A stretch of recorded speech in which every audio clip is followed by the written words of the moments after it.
Quelque temps après, je reçois une lettre de l'immigration. L'immigration me convoque.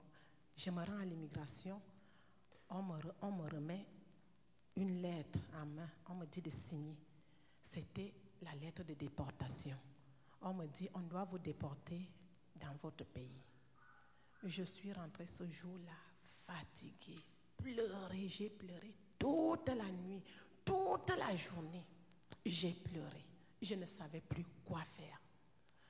Nous sommes allés voir, c'est là que j'ai changé d'avocat. Nous sommes allés voir Maître Stewart.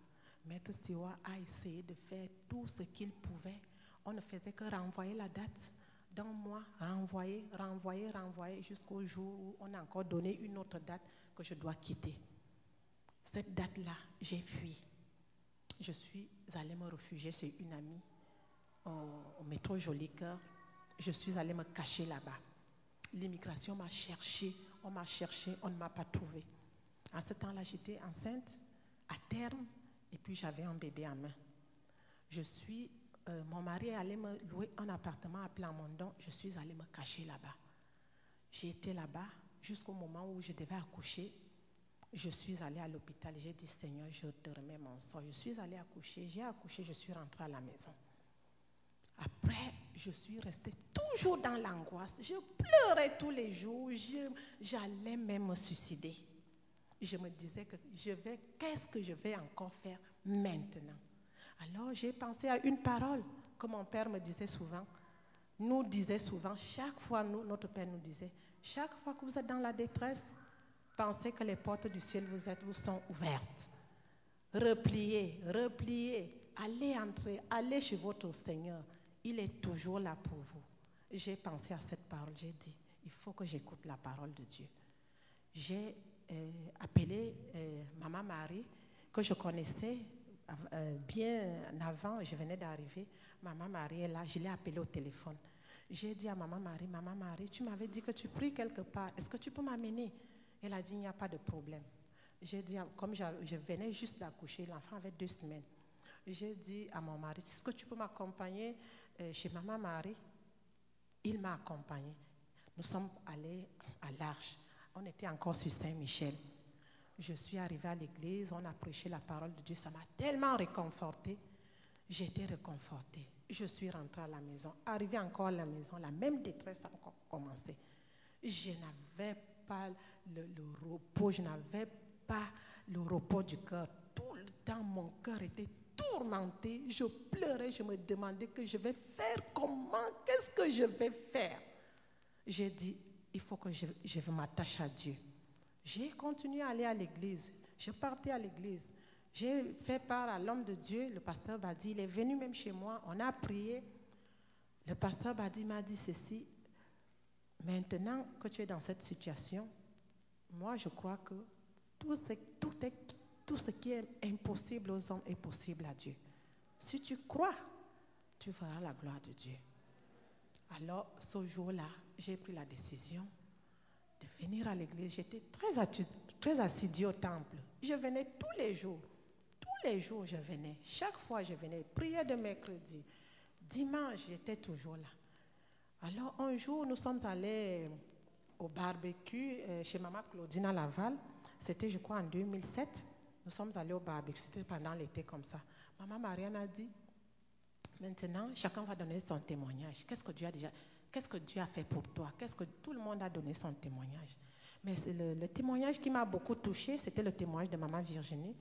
Quand Maman Virginie avait dit, elle avait prononcé une parole, elle a dit, quand on cherchait les enfants, mon mari et moi, nous sommes restés attachés au Seigneur.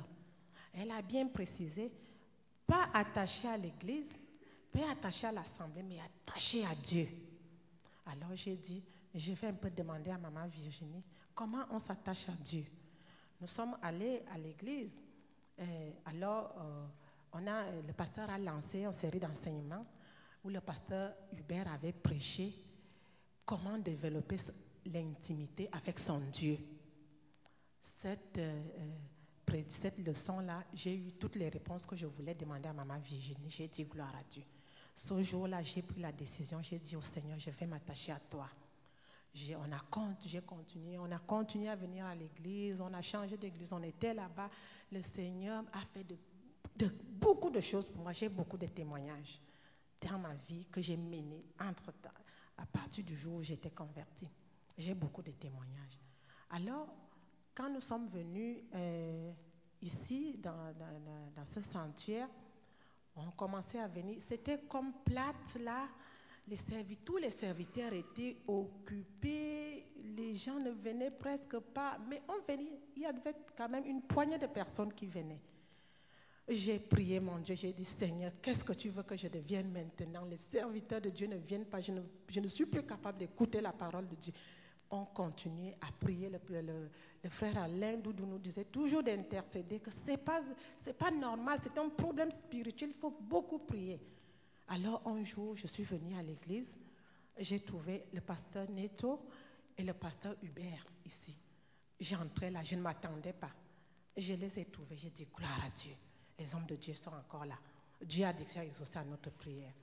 On a continué à venir à l'église. Alors, un jour, le 26 novembre 2008, 26 décembre 2008, on était ici en prière. On a prié, on a fait 1 heure de prière. Le pasteur Neto s'est levé, il est venu se tenir ici. Le pasteur Neto a dit ceci: je vous dois un message.